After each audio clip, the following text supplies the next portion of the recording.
Hey, good morning, guys. What's going on? Today, we're going to talk about the ultimate moving average indicator strategy. This strategy has been extremely profitable for me and profitable for a lot of traders. And I just want to break it down for you guys so it's easy to understand, easy to execute with really no fuss. Talking about moving averages, right? You'll be like, moving averages? Why? I mean, isn't it a lagging indicator? I mean, what is a moving average going to do? I can just look at price and try to determine what direction the stock is or a particular market is, right? I mean, what is moving average going to tell me? Is it laggard? You can't determine nothing with it. So let me break it down about what moving average is and how we're actually going to use it. Now, moving averages is an indicator in technical analysis that helps smooth out price. By smoothing out price, what I really mean is that, let's say if you look at the 10-day moving averages, it's going to show you an average of the last 10-day prices. Now, of course, moving average is a lagging indicator. However, it is a trend following indicator as well. What I mean is that if the last 10 days, if the price average was going up, then you will see the moving averages pointing up. If you see the last 10 days moving averages is flat, you will notice the market is flat. If you see the last 10 days moving, the price of a particular investment or stock is going down, the moving average is going to be pointing down.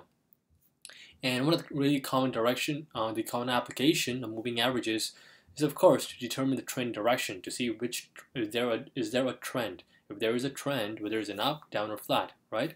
And of course, it helps us to determine the support and resistance levels. So it's a dynamic support and resistance level. It's not like a fixed support and resistance levels because it is dynamic. Now, in terms of how to use moving averages to trade with the trend. Generally, if you know, as we define a typical trend in terms of price. As a price by itself, a downtrend is a lower high and a lower low. Right? If it's an uptrend, then a higher high, higher low. Now, what happens if you get a higher high in a downtrend? Ever thought of that? Does that mean the trend is reversing and now we should go long just because we see a higher high? So this is where we're going to help you out to understand what exactly to do with it, right? Now, how to use the moving averages to trade with the trend. We talked about a higher high and a higher low is going to be an uptrend. Right? If you look at the stock, it's been making lower highs, lower lows, so it's a downtrend. Now we see a higher high and a higher low. Does this mean that trend is reversing and it's time for us to go long? What do you think? Take a moment and just observe.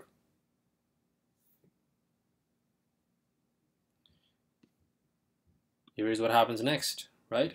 So you thought this is a higher high, higher low. Now it looks like the stock is going up. Again, a higher high and higher low. You want to go long over here. And look at how this particular investment just got demolished, right? So if you're trying to trade just based off price, you could be wrong because you can't really tell whether this is the right direction or not. So this is where the moving averages come into play. One famous quote by Jesse Livermore is, "The Rome was not built in a day, and no real movement of importance ends in one day or in 1 week.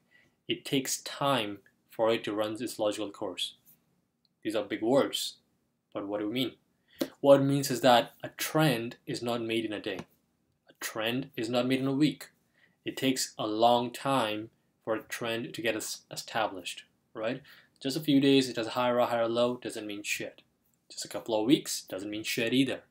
If you look at the monthly or yearly time frame, is there where most of the big fund managers are positioned, right? I mean, a business cycle is usually 3 to 5 years, and when managers are getting positioned in a particular stock, particular investment, particular market, they have to buy a huge chunk, and they're trying to take the positions such a way that it's not a one-day effect, it's not a weekly effect, it's more going to be a monthly, yearly effect, or even quarterly effect, right? So that's what you need to understand. Now, talking about the trends, in terms of how to use the moving averages. Right? A simple consolidation in an uptrend is generally the price going up, it comes back, and then it goes up. In terms of complex consolidation, we talked about, let's say if this is an uptrend. If this is an uptrend, if this is a lower high, lower low, it looks like this is going to trend on the opposite direction. It means there's chances for you to go short. But what happens? in a complex consolidation, it's going to trick you out, right? So if you break this trend line, resume this trends. But if you just trade it based off price, which is higher high, lower high, lower low, you'll try to short it and try to wait for it to go down. Instead, you actually get stopped out. So we talked about complex pullbacks. Complex pullbacks is generally going to move in 3 waves, right? The first leg, the second leg, the third leg. Let's look at actual markets. The complex pullback, as we talked about, is going to move in 3 legs. The stock overall, or the currency, is trading on the downside. But if you look at the legs, this is the first leg, the second leg, the third leg, right? So if you're trying to go long over here, yes, you're going to make some profits, but you're not going to make a lot of profit because the overall direction is down. Same thing again. You go first leg, second leg, third leg, you go long, you might make some money, but eventually you'll be wrong. Same thing over here. First leg, second leg, third leg, you try to go long, and then you can just get flushed out. Now in terms of why you're going to use the moving averages, right? The moving averages helps us to determine in terms of a trend objectively, right? It is based on price 100%, but then we're looking at price on a longer time frame, not on a couple of days, a couple of weeks. We're looking at a longer time frame. Let me explain. Let's look at these moving averages, right? So we're plotting the 10-day, the 20-day, the 50, and the 200-day moving averages. So depending on your time frame, if you are a longer term investor, definitely you're looking at the 200-day moving average. So as long as the stock is going to be on the upside, above the 200-day moving average, you want to be long, right? So we talked about the 3 waves, right? The first leg, the second leg, the third leg, right? So you will think that, you know what, this is a higher low, and let us be short it to make any money. What happens? You get a snapback rally, right? And then you just have a back up over here. Next, we look at Facebook. Same thing. As long as above the 200-day moving averages or even 50-day moving averages, we want to be long, right? So if you take a look at this, you go the first, second, and then third. You want to go short it, and look what happens. You just get rip your face rally over here. Let's look at Amazon. The overall trend direction is on the upside. If you were to think, you know what, I want to go short the stock because it's the first move, the second move, and third move, I want to go short over here, you'll get smoked out again. The overall direction is on the upside, right? You can clearly see the moving averages trending on the upside, which means you want to take long positions and not really take short positions. That's where the strength is. Let's look at Google. Same theory. You see this up rising the 200 moving averages, rising 50 moving averages. There is a first pullback, second and third, you want to try to short it, and boom, it just goes right back up, right? So as long as you are on the above the 200-day moving averages, you want to be long. Same thing with Netflix, right? It has the first dip, the second pop, and then again the dip. You try to short it, and boom, see what happens. You get smoked out. As long as this trend is over the 200-day moving averages, the longer-term trend is on the upside. You want to trade in the direction of the trend. Now, the moving averages tells us a couple of things, which is the stock trending up, down, or flat, right? And in terms of the stock is going to go up, the moving averages is going to trend up. If it's down, it's going to trend down. If it's flat, means there is no trend. If there is no trend, you don't want to be trading in the direction of the trend, which means it's going to be more of a mean reversion kind of a trade when it's a flat moving averages, right? You buy support, sell resistance, buy support, sell resistance. If it's moving on the opposite direction, on the upside, then you might want to make the breakout. When it goes down, you want to trade the breakdowns. Now, in terms of moving averages, we always talked about the 200-day moving average, which is a major trend. And in this situation, you can clearly see the 200-day moving averages is pointing higher, and the price is above it. If the price is above it, you want to say that, you know what, the particular stock, particular investment is strong, and I want to be long.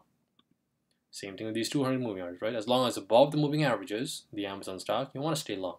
Same thing with Google. As long as above the 200 moving averages, you want to stay long.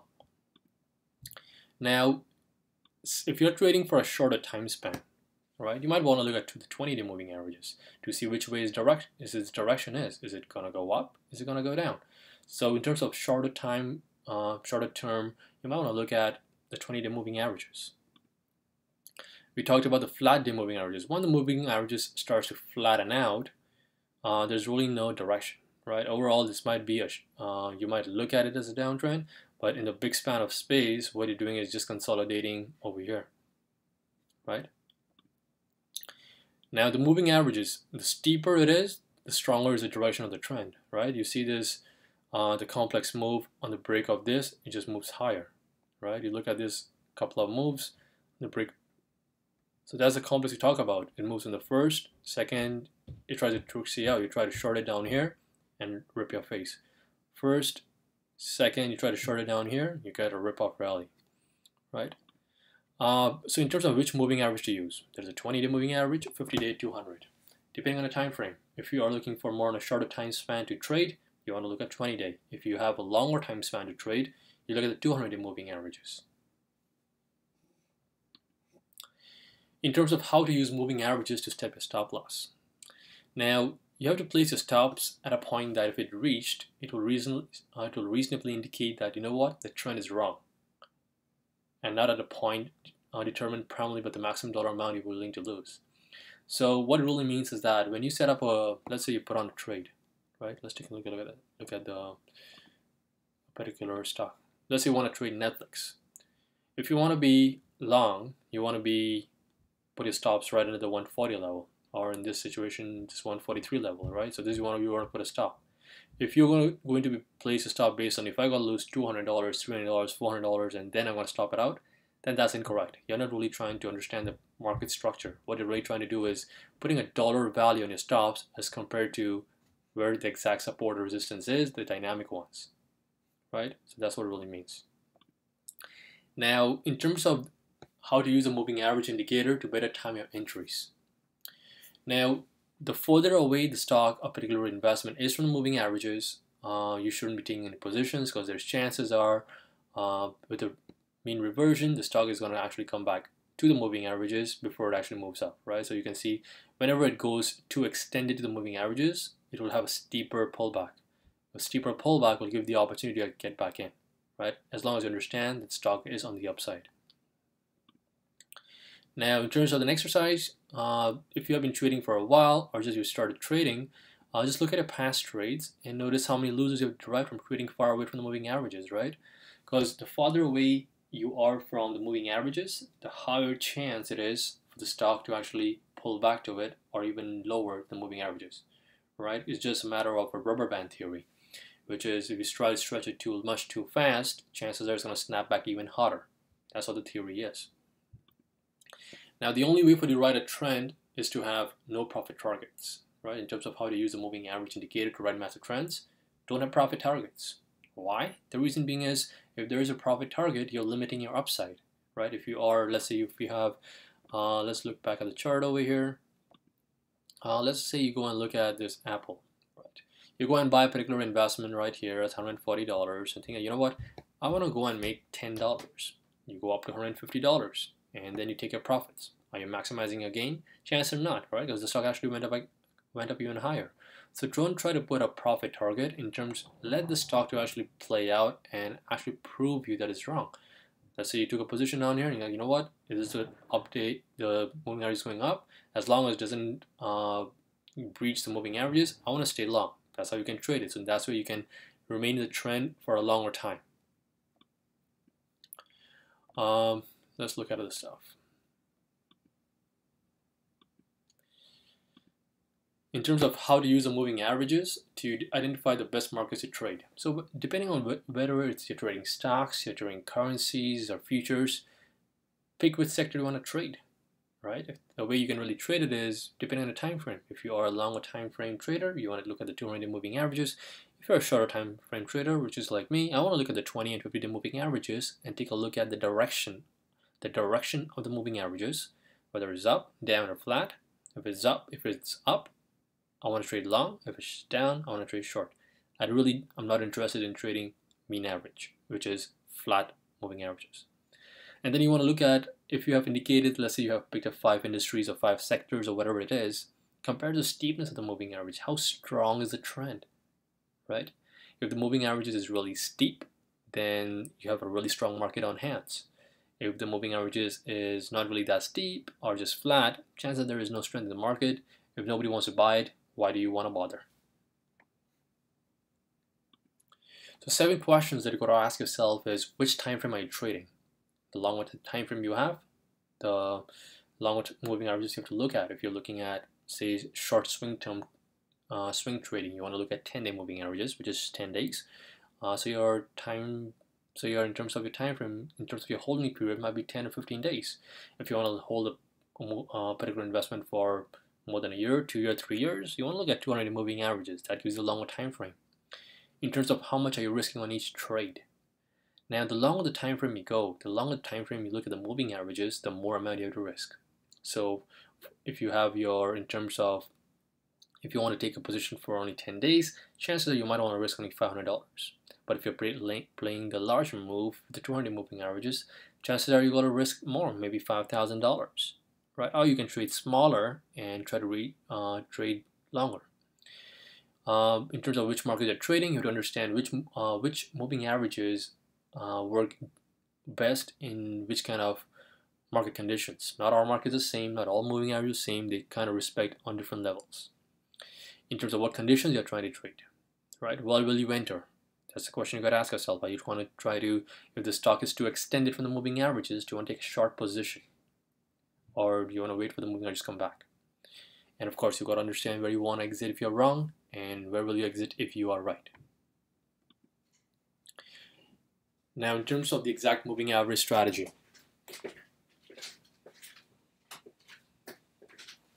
one of the easiest way to understand the moving trading strategy is the 200-day moving averages, trying to understand whether it's pointing higher, and if the price is above it, of course you want to trade long. And if it's an uptrend, right, if the stock is really in an uptrend on a 200-day moving averages, then you want to try to enter in the dynamic support, the 20 and the 50-day moving averages, right? If the price tests the dynamic support twice, then you go long on the third test, right? So which means that it has to respect the moving averages at least twice. Then of course on the third one you want to try to get in. If you do take a long position, put a stop loss, 2 ATR, which is a 2 average true range. What it means is that an ATR for a particular investment, let's say it's $1, and then you want to put a stop loss $2. And if the price does go in your favor, then you want to take profits if the candle closes below the 50-day moving averages. If it's downtrend, you just flip it around. Here's what I mean. Now you see this moving this particular investment, which is trending in the bigger time frame, the 200-day moving averages is on the downside. And then you see the 50-day moving averages, and then you see the 20-day moving averages. So just by looking at the moving averages, you can see that, you know what? This stock is actually respecting this 20-day moving averages because this is the first test, and then this is the second test. Now when it comes back to retest it in the third test, or any test after, you already know it has been respecting for a while, so maybe I should go and take a position in there and try to ride this trend, right? So you have multiple entries over here, entries over here, entries over here, entries over here, and so on, right? And once it actually price goes above the moving averages, the 20 and 50 day, you want to go and reverse your position or maybe even exit, right? One more example. Stock trades down, it has the first test, and it has the second test. Now this is going to be an entry. You might be a bit too late, and if you do take an entry, you put a stop up here. If the price goes back up, you get stopped out, right? Things do happen, shit happens. Now, a couple of important considerations to ask yourself is, do you actually want the price to confirm before you enter, or do you really want a particular kind of the candlesticks to form, right? You really want to have a reversal candlesticks, an inside bar. We discuss more about candlesticks in a different video. Do check out my video library and you would be able to see it and determine what kind of markets you want to trade. Do you want to trade stocks? Do you want to trade ETFs? Do you want to trade currencies? And so on. And which time frame are you going to trade? Are you going to trade 200-day moving averages, hold for longer? Or you want to trade 20-day moving averages, trade for a shorter time span, and so on. And of course, determine how much you want to risk on each trade. The longer the moving averages, the more your time frame is, the more you might want to risk. The only way you can contain it is if you trade smaller. To recap, here's what you're going to learn today. In terms of the moving averages, helps you to identify the path of least resistance. To see there is least resistance, you want to trade in that direction. Why do you want to go and push a ball against a rising mountain, right? Why bother? And with the moving averages, it's going to determine in terms of identifying areas of value on a chart, whether it is a dynamic support and resistance, so it's always going to be changing, so you know where to put your stop losses. Of course, with the moving averages, you can quickly determine if it's further away from the moving averages, the lesser risk you want to take on, because chances are it might actually go higher. And of course, it helps you to write massive trends, and of course, it helps you to pick the best markets to trade. Any questions, guys? please like and subscribe. And yes, if you do like and subscribe, I'll go and make more videos for you guys. So in that case, you guys are gonna learn a lot. And any questions, hit me up.